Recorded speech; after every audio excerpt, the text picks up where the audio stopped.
Hello, my name is Sean Doherty. I'm doing my project on DEI. I believe that DEI has great intentions.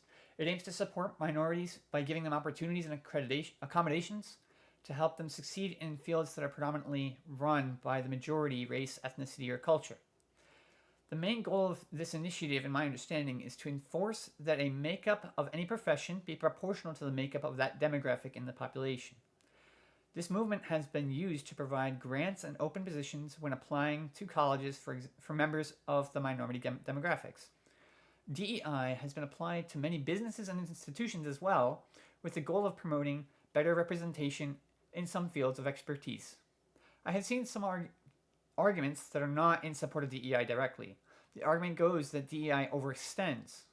Ideally, a capitalist society promotes merit over proportional representation equity in any given field, as Charlie Kirk supports, and I will later mention.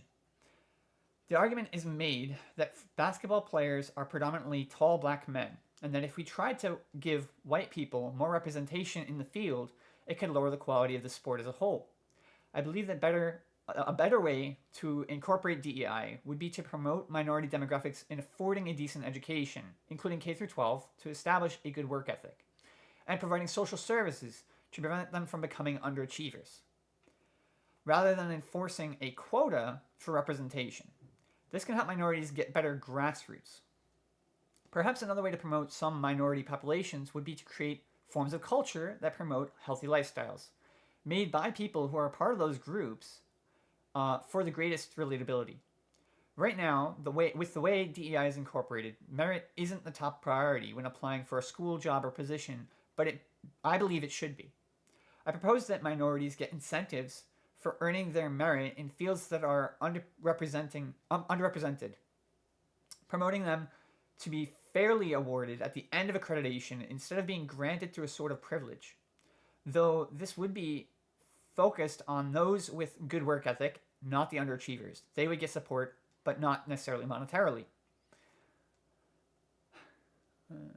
I feel that disadvantaged populations don't need to have a privilege over other demographics in order to land close to an ideal representation as a form of entitlement. I believe that entitlement often leads to an underperforming workforce.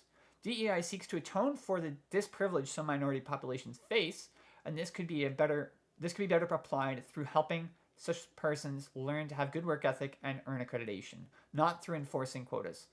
Perhaps best applied through blind hiring and acceptance measures. Example, blanking out the name, race, age, or ethnicity on an application to further promote excellence and workforce indiscriminatory standards. Charlie Kirk's view on this is that you should not value equity over excellence. One of his challengers in the videos I linked stood up for blind hiring practices, which is also where I take some inspiration from. When looking for a social worker, and specifically a part of getting a good fit, could include finding someone of a similar or the same culture. Sometimes it's easier to have colored folks help colored folks, for example. All right, and that's my project. Thanks, guys.